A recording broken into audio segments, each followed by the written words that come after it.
Alrighty. Hey everyone. Hey Shikha, how are you doing? I'm great. How are you? Good, good, good. Excited for this episode. I hear this one is going to be a good one.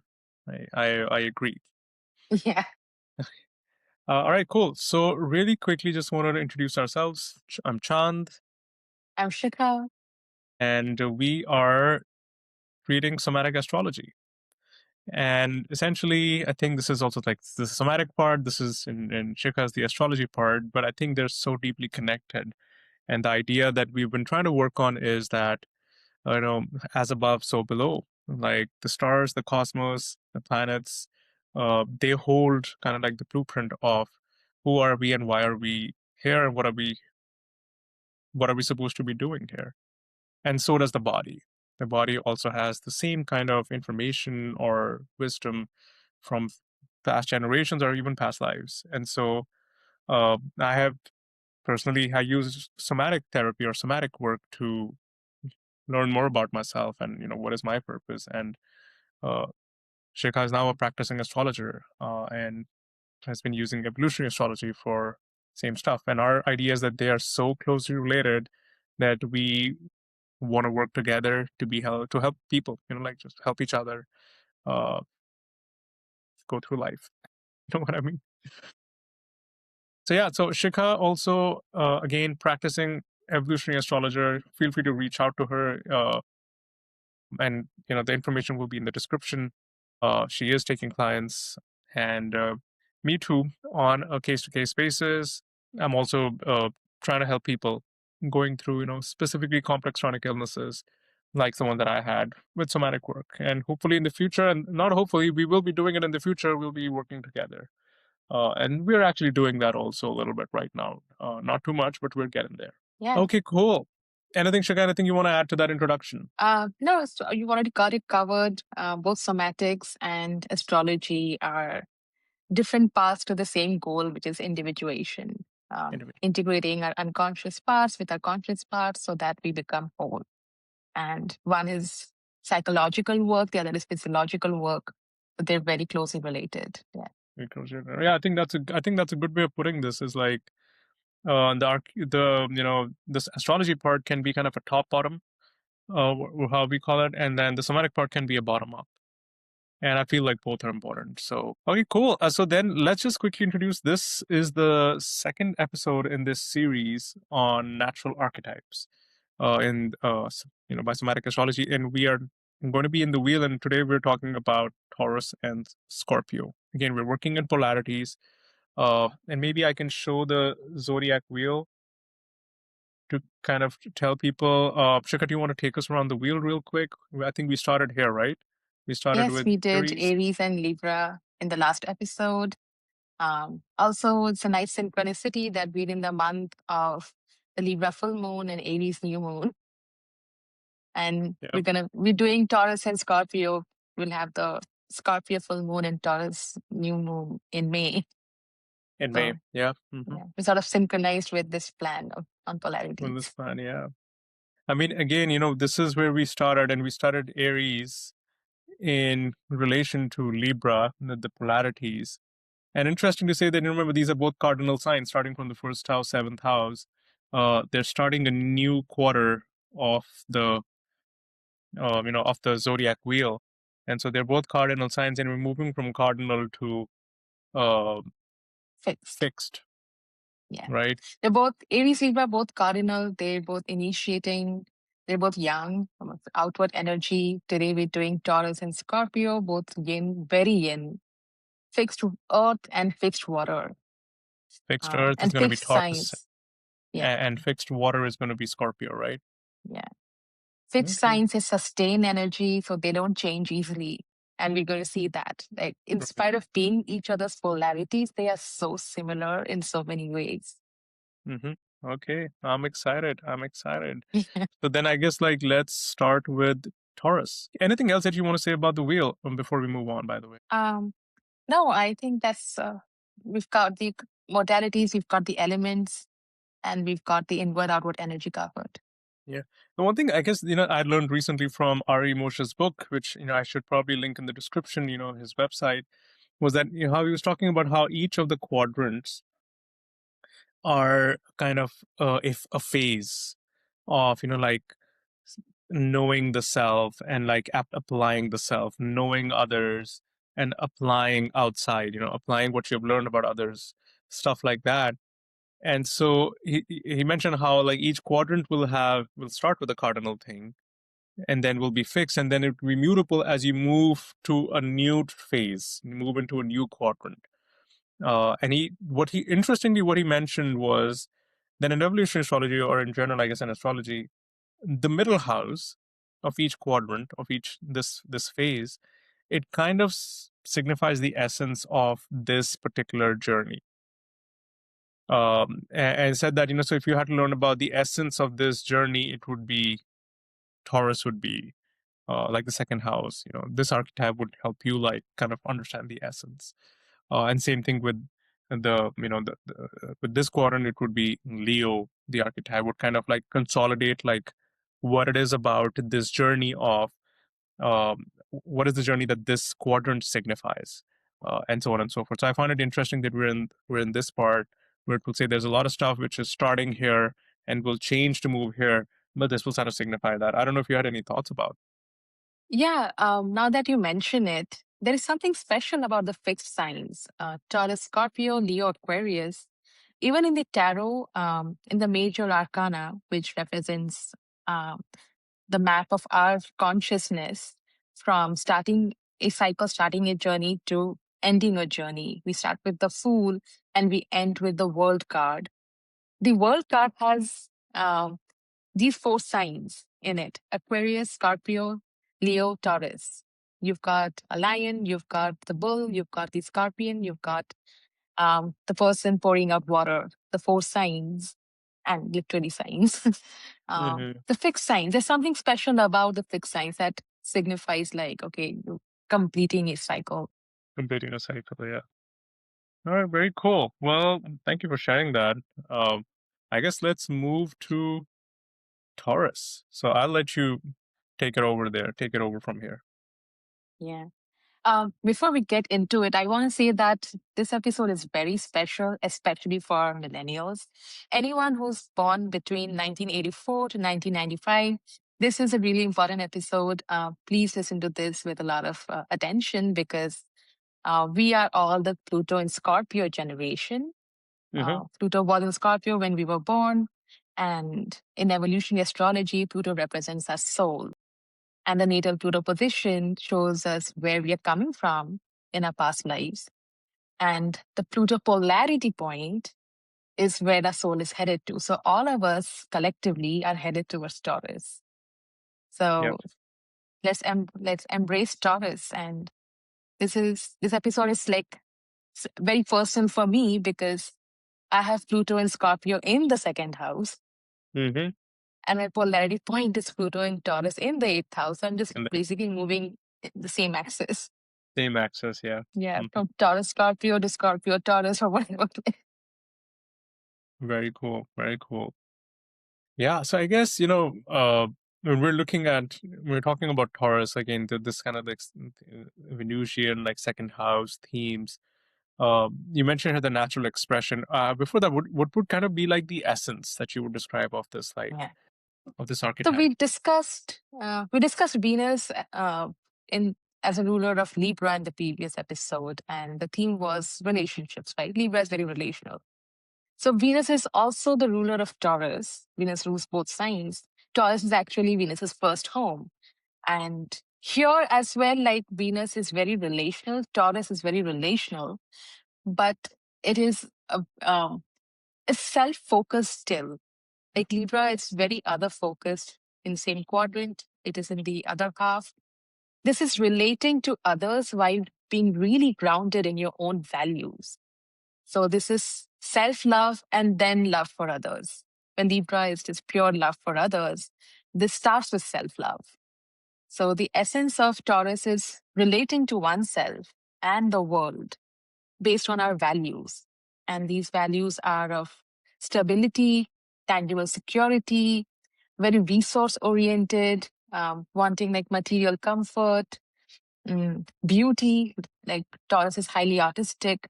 So very value based. Like these are the values of Taurus, and that's how they want to create a world. And also, it becomes their foundation for all relationships. So Venus in Taurus represents our our own needs in a relationship. Venus in Libra represents what we expect from others. So while this is still relational, it is self-focused, very self-assured. Self-assured, That yeah. is the essence of Taurus. No, yeah, thank you. I mean, this is, I think I'm glad you brought it up because you're right. Like Venus is, you know, both in Taurus and in Libra, and in here Venus is about relating to yourself, and Libra it's about relating to other people first. You know, and both ways you're getting to, you know, they're all against a dialectical relationship, but it starts here, which is we're trying to like relate to ourselves, and even in the first, the first three houses, the first quarter of the zodiac wheel. Being the identity being kind of self-identification, and this it seems like this archetype kind of symbolizes the essence of that self-identification through your values, like you mentioned, like resources. uh, yeah, anything else that you want to say about this? Because I definitely find the Taurian archetype very, very interesting. It's an archetype that I'm drawn to in my life, very drawn to like Taurian energies. uh, I don't have, I guess, a lot of it in my chart. Maybe I don't know what it is, but I find myself drawn to this archetype again and again and again. Yeah, the North Node is in Taurus. You're meant to embody Taurus as you get older. So you are drawn to it.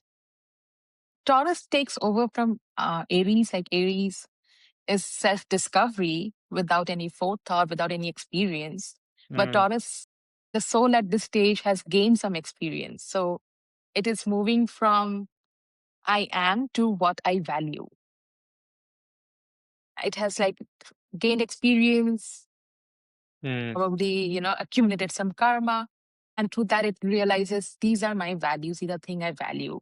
And I'm going to stick to them, which is a fixed earth. This is the most earth sign.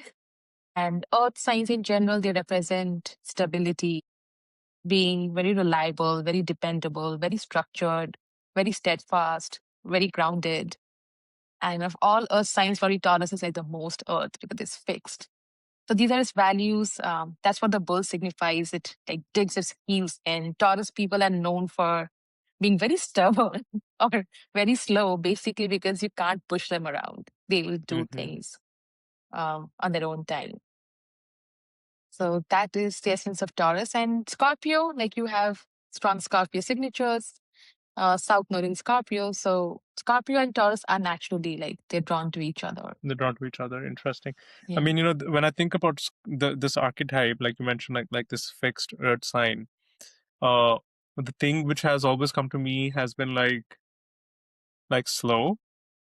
I think that comes to me, but there's like in a grounded kind of way, like especially like two friends who are both men, both queer men who have like been very lucky to be in relationship with, both very like very Taurian, very Taurian. Both will go on. We both would love to, and I think, you know, if they see this podcast, they'll know I'm talking about them. You know, like I love them dearly. Like they both will love to walk barefoot.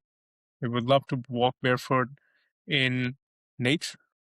In fact, the way that I connect with both of them has always been going out and sitting in nature. It's just something that grounds me. I know I need it with my air and fire. But it's just the way that we have been relating with each other has been grounding in nature. And even the other thing, and I know that uh, another thing which I had learned from Stephen Forrest's book was that how nature is a big theme in Taurus. And I think nature would be a kind of a very general statement. I'm specifically thinking about like earth. I'm thinking about like landscape. I'm thinking about like mud.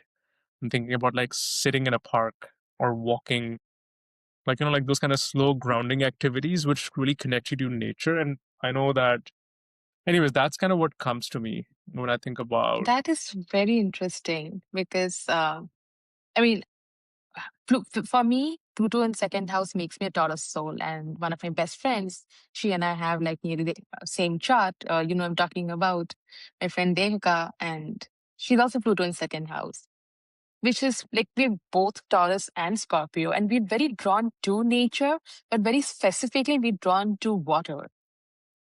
We love snorkeling. She loves diving, just like being around underwater life. And Scorpio is water. Scorpio is water. So I look at this as a combination of us like feeling really at home in open waters. We love Yeah, to go swimming in like open waters. It's both nature but also water also water. instead Yeah, of like direct earth or mud, like you mentioned. yeah, Like I'd enjoy the hike, but I'd love swimming. Like I love swimming a lot more. makes a lot of sense. The other thing that also comes to me is like pleasure. Like, and here you mention like sensual and physical. Really like grounding in pleasure in like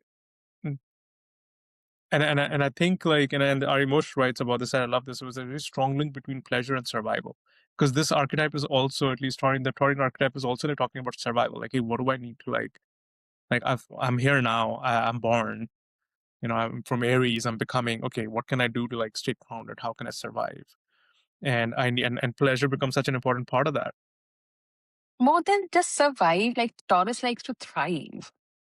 Survival is more Scorpio. Like More Scorpio is scorpionic. very survivalist. Yeah.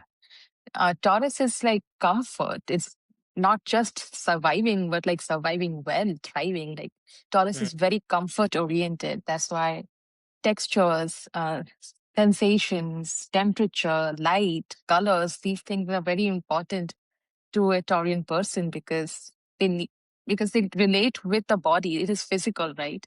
So physical. both Yeah. Taurus and Scorpio, they're highly sexual. Yeah. But Taurus is more sensual part of being sexual, and Scorpio is more psychological part of being sexual. Like, it's very Um, interesting because I think I wanted to talk about that, and that might just be a separate episode also, because this is the sexual axis. Uh, it's a sexual axis, but like yeah, exactly as you mentioned, that you know the sensual aspect, the physical senses. Uh, yes. uh, and also yeah, I agree. Like more loyal and steadfast. That is something definitely that I have seen with the Taurian archetype. Is also like because they're here to like stay. Like they're here to be like, okay, I want to build. I want to like, what can I do to like, you know, be safe? What can I do to like, you know, enjoy and thrive? And like as you mentioned, very self artistic. You know, I Yeah. guess I guess this is yeah, these are the kind of themes that come to my mind when I'm thinking about like Taurus archetypes is uh, and we talk about the sexual axis, but this is also how I guess we can move into the natural expression of Scorpio. How does it like relate to the Scorpionic axis when we're to the Yes. Scorpio on this axis? Because now we're moving into Pluto. Or did you want to mention anything about Taurus? Just more of the same, like feeling comfortable in your body, in your environment, to be surrounded by beauty, pleasure. It's a very serene archetype. It's at peace, you know. Taurus is not rushing. It's not Mm-hmm. that obsessive. Like, of course, all signs have some compulsive behaviors, but it is very serene. And the natural archetype of Taurus is great at attracting resources as well. Mm, So Taurus is associated with finances. But that again, like you said in the last episode about Ari Moshe saying we have to understand the archetypes in the sociological context. yeah, So with, you know, like the concept of money being so important, uh, you know, in under capitalism or even under feudalism, Taurus represents money, but what it actually represents is worth is and what tangible security. And that can look like capital or finances in this age. But that's not exactly what Taurus is about building tangible security. building It tangible is security. relating to the material world because it's earth and being really grounded in it, feeling very peaceful in it. So that is where Taurus is very different from Scorpio because Scorpio has no chill. Scorpio has no chill. And that's I guess that is one way to talk about it.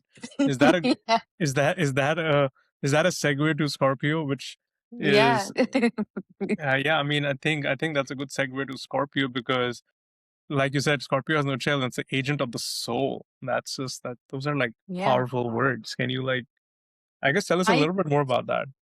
I mean, look at the description. No other archetype was described this way.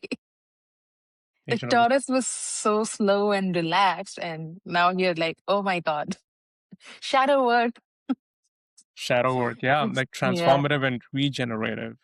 Ruler yeah, of liminal spaces, just powerful. Master of the underworld, alchemist of trauma, psychologically penetrative, sovereignty over shadows. I mean, I just love this description that you've yeah, able to come up with, which is why, like again, Scorpio Pluto eighth house themes with the stellium in the eighth house. This really does resonate because I have no chill. Uh, but you are like, here to develop some chill. but that's the thing. I'm here to develop some chill, which is why like there's constant attraction to like uh, the chill energy of Taurus. Of like, okay, you know what? I want a house if I can. I don't know when the fuck that's gonna happen. If I want to be able to just have a safe, simple, stable place that I can call home and have some resources. And then there's a part of me which thinks that that's bullshit to even like think about that. Like that, why would you be so selfish? The world is falling apart and we're here to survive and just get through it. Uh, so, anyways, yeah, I mean, this is such a powerful, like, natural expression that you say, agent of the soul. But themes here that are coming to me are again like intense, deep, like transformative themes like death, rebirth, uh, Yeah. life, and resources also.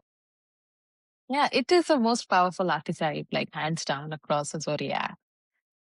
All the archetypes have their own kind of power, but this is like sheer transformative power. And because Pluto represents the soul itself in evolutionary astrology, the Jeff Green method, it is the soul's very impulse for evolution.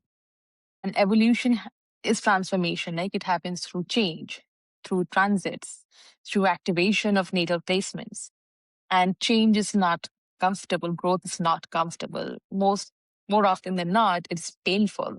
Yeah. And that is what Scorpio is a non-negotiable engagement with our bottom and with our own shadows.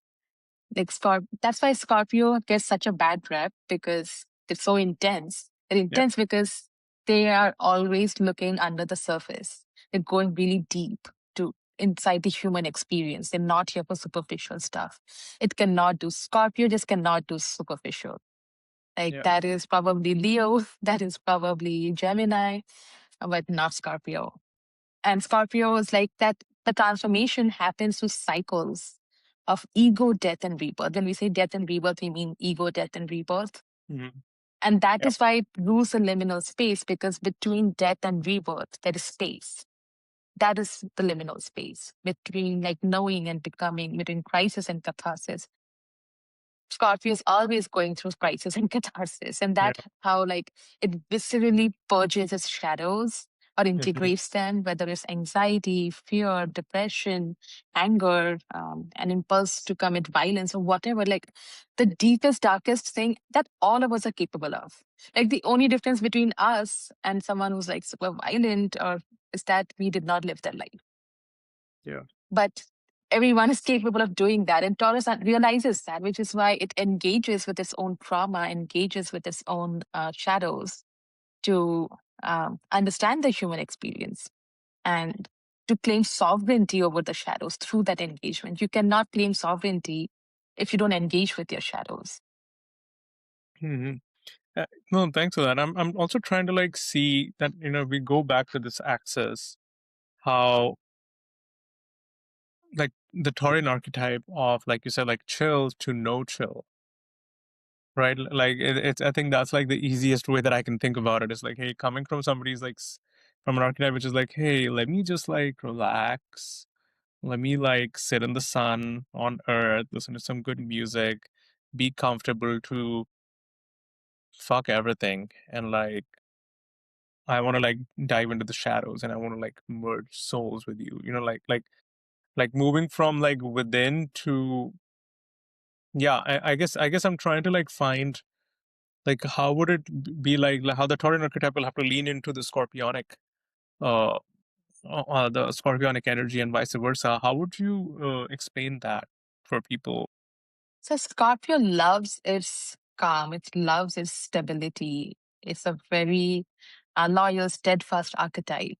You mean It loves Taurus? being comfortable. Yeah, Taurus. sorry, did I say Scorpio? Yeah. Taurus is very comfortable. It loves being comfortable. But in its shadow, that can lead to stagnation, Yeah. just not wanting to change. It's so Yeah. comfortable, it does not want to change. And Scorpio literally represents transformation. It is this polar opposite. So that's why Taurus needs to lean into the Scorpio archetype, because otherwise you're going to get spiritually stagnated. You're Yeah. not going to evolve. You're going to dig your heels in so deep that you don't want to move at all. And that's not what life is about. Life is about going through natural cycles of loss, death, and rebirth. So that is where Taurus needs to lean into Scorpio. But Scorpio undergoes compulsive transformation, like the no chill part, right? It just cannot stop wanting to transform. And that is also not what life is about. Life is not about constant psychological death.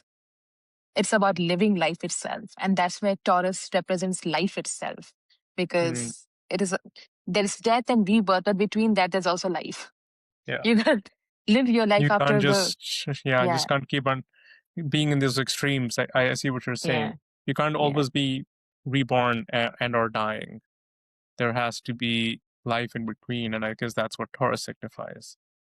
That is such an interesting way of putting it. No, thank you. I want to go through this because, like you mentioned, like definitely, like the stability part is where, and I've noticed this also even with people in my life who have more of who's embody more of the Taurian archetype.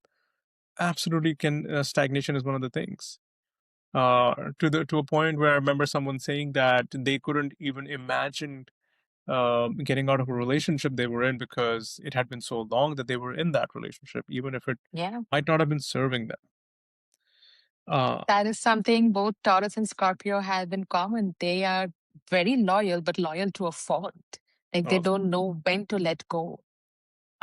Because of two things. Like Taurus cannot let go because Taurus is highly possessive of anything that it considers considers its resources. It's very mm-hmm, resource oriented.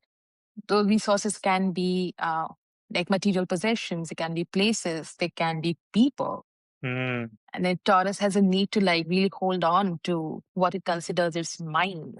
And I mm-hmm. was speaking with my friend recently where some of these tendencies show up for me. They show up for me with food. Like I don't like anyone taking food from my plate. Okay, Yeah.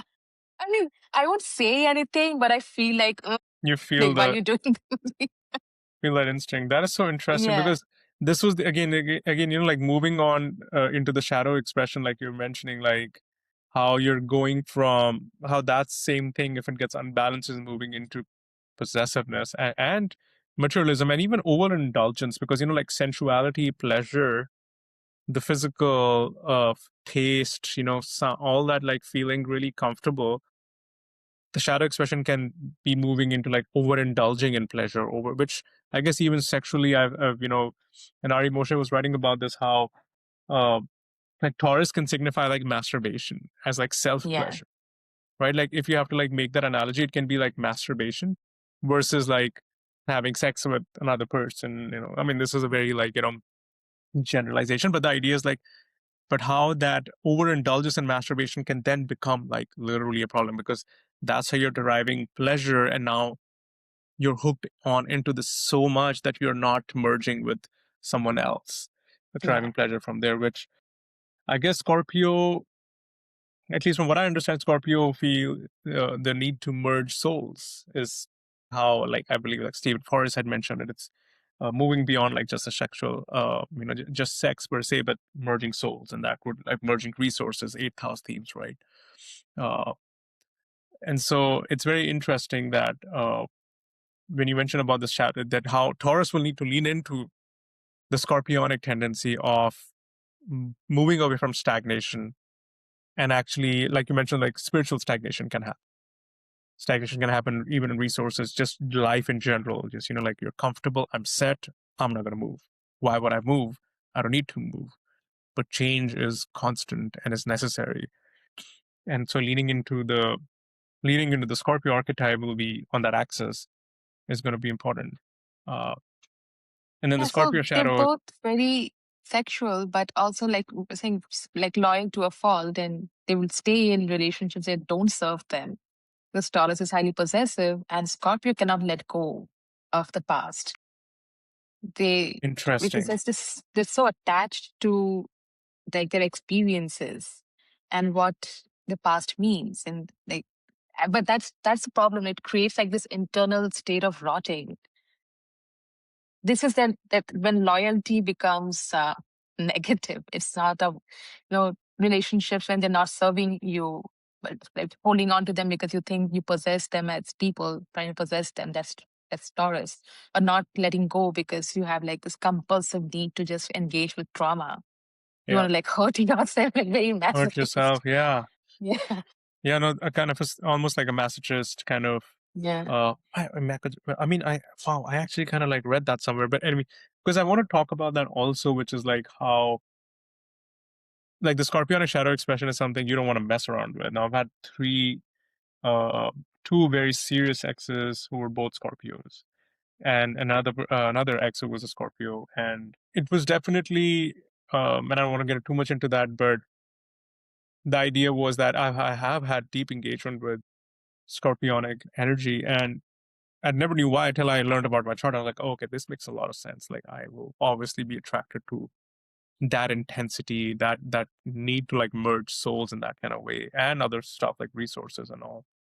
But yeah, definitely the obsession part, right? Like, the not letting go, and almost to a point like, and again, the stereotyping Scorpio will like not be able to let go of you, but when they do, then you're done forever. Like they'll like when they're broken off, then they're Yeah. completely broken off because they've been through a lot. Uh, but It I guess just what you were swing saying was from that extremes. Like switch from it's but yeah. sorry, the interesting thing was like why the loyalty part, the why of the loyalty or the why of this excessive loyalty in both cases is so different. It's completely the opposite when it comes to like Scorpio is unable to let go because they are holding on to their own experience. Like what was it that you said again? So they because it has a compulsive need to engage with trauma. So even when a relationship is no longer serving them and it's hurting them, it's painful, they have a need to just like engage with that experience itself. And like obviously that would have happened over time. Yeah, So constantly engaging with the pain that they've experienced with the other person, not able to let go. That can also look like vengeance. They can get very vengeful. very Or much. they can that just looks like suffering, just wanting to suffer. Because that is how the Scorpio Pluto 8th house it works. That archetype is through exhaustion. Until you don't exhaust that desire of like compulsively engaging with your own trauma, you'll keep doing it. And then you're Mm, like, okay, like I have purged that need from my body very viscerally. I've engaged, um, and now I'm ready to like move on. But that process can take a while. I can take a So yeah, So it's interesting because I guess in that sense, like that's why Scorpio will also need to lean into the Taurian archetype on the axis yes. to move from no chill to chill, to be okay with, I guess, being boring. Is that a good way of thinking about it? Like, is Taurian Not boring? boring, but Taurus, like in its natural expression, it trusts the abundance of the universe. It doesn't move from a scarcity mindset in its natural expression. In its shadow expression, of course, there's scarcity mindset because it's Yeah. like so possessive of its resources. But natural expression is not moving out of scarcity. It's very abundant, Mm, and that's where Scorpio needs to lean in because Scorpio naturally just tends to always have this fear of annihilation. They equate yeah, loss with annihilation. And to trust that there is abundance in the universe and that resources undergo this cycle of regeneration that includes loss. And we don't have to equate loss with annihilation. you don't That have to. is what Scorpio can learn from Taurus to just trust Wow, that you can, like, you lose resources, you'll gain resources, they'll regenerate. they regenerate. Yeah, I mean that hits home again with me because of my nodal axis, my south node and north node axis is something that I like, read so much about and stuff, and made complete sense. How I was so stuck on loss of resources to the point that it's only till now that I'm feeling like I'm like, oh, okay, it's okay. just let it go, right? Like, but it was a deep attachment to this resource, uh, and it was just like it was unimaginable for me to like think about regeneration in that sense. And so I guess I understand that the scarcity mindset makes a lot of sense to me because that's something which just had a decent control over me for some period of my life. It's crazy because it wasn't there earlier, and then for some period where I had access to resources, I was like, oh my god, like this is it. And so I don't know if that maybe that was the Taurian shadow, maybe the Scorpion shadow. I don't know, but like They're so similar. Sometimes you can't tell you what can't help. is running the show, like which archetype is running the show. They can be very similar that way. Like Scorpio is also very regenerative. It's very healing because you are engaging with your trauma. And what happens, like, okay, for a period of time, you just keep engaging. It can lead to healing or it can lead to toxicity, like where you're Yes, stuck, you're not able to move beyond your trauma. But souls, as they evolve over time or over lifetimes, they'll begin to heal that. So it is very regenerative. That is why it's death and rebirth. that 100. Like you go through the death phase where you have to let go of your beliefs, some behaviors, uh, your desires, because each cycle is about purging what is inauthentic. But that purge is painful. It doesn't happen easily. Yeah. So you purge inauthentic desires that can look like desire for status, money, power, control. Scorpio is extremely controlling in his shadow until it learns to like purge that desire to control others. Very controlling because it's so suspicious of others. Again, it's a scarcity mindset. Like Scorn's Yeah, very afraid. That's why it's the scorpion with the sting that is, always on alert, almost very every. defensive. Um, and that's when it is in its shadow expression, when it hasn't reached sovereignty, is highly insecure, extremely insecure. It needs to control others, control the situations in order to like feel in control of themselves. But Yeah, that's also how they feel alive. Scorpio feels alive in crisis. That's why it has no chill. Like that's why you it has put no them in chill. a situation where there are no problems, they will create problems. Otherwise, they don't feel alive. Yeah, Yeah. A lot of shadows here, but equally, like the strengths are also immense. Very regenerative, very transformative. and I think this is a good segue to because I'm looking at the time also. We're trying to keep these Yeah. short, but to be honest, like it's hard because all of these can be like hours long, and we're barely scratching the surface here, to be very honest, right? But I like that, and both Marxists will love dialectics. Like it's the idea of life and death, rebirth. Like this is literally like how Taurus and Scorpio, death, rebirth, and I think the physical and the psychological, it's a good way of looking at it. I think it's like easy to explain that how Taurus is more in the body, kind of, Scorpio can be more in the mind and some in that kind of way, like self-defined and relational, and I think the last one is it's probably the most important one that I think about is stability versus transformation.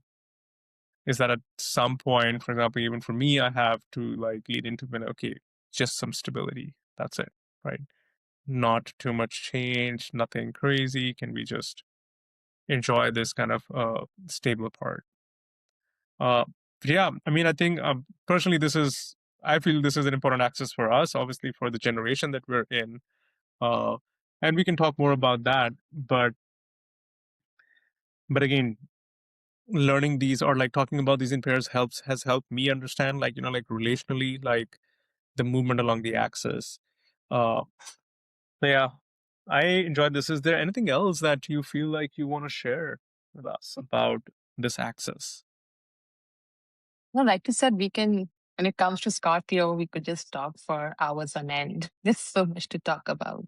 Yeah, Um, but yeah, we just try and give very introductory, um, insights into the archetypes and how they balance each other. Because, yeah, cool. they're very similar. They're also each other's polarity. They balance each other.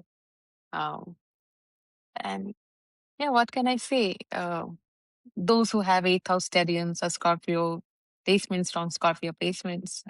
They know what we're talking about. They know what I know what you're talking about. Absolutely. Yeah. Well, I think that's a good way to kind of close in on this. In conclusion, is we are going to be in the next episode going to another favorite of mine, which will be Gemini, and Sagittarius, which I feel is a fascinating and very relatable archetype axis for me and for you. Yeah. Both in Gemini, Suns in Gemini, and that will complete the first quarter, or the first, what do you call, yeah, the first quarter of this, of the 4 quarters, which was Self-discovery. yeah, it's more like self-identification, how our emotions say, which I like, and the second one being self-application. So you've identified, you figured out who you are, and we're going to start applying who we are, and then we move on to other identification, other application. But yeah, so we were in the fixed part, the yin part. We're going to move back to yang. We're going to more mutable part next time. And yeah, again, just to close it out, feel free to reach out to Shikha. You can find the information in the description. Definitely highly recommend people to get an evolutionary astrology reading from Shikha. It's really been helpful for me and for other people that I've I had the Akashic Records reading also done, and it was just amazing how much parallel there was in both of them. Completely unrelated, right? Uh, and yeah, I am also feel free to reach out to me if there's astrology has been a tool for me to work through healing from complex chronic illnesses. In my case, was long COVID. Uh, and again, we're talking about transformation. We're talking about guidance through life. We're talking about uh, balance and stuff like that. And I don't think it's the only tool. Together, somatics and astrology can be really helpful. And then when we are ready to officially announce that we will be, which I would envision would be like workshops or working with clients together, which I feel can be very powerful. And it so far has been with the few people that we've worked with. Uh, yeah, it has been, including myself, being personalized. So that's why I believe in this so much. So, okay, cool. Thanks, Shikha, again. Yeah, we'll see everyone in the next episode. The next episode. Yeah. Okay, bye. Bye.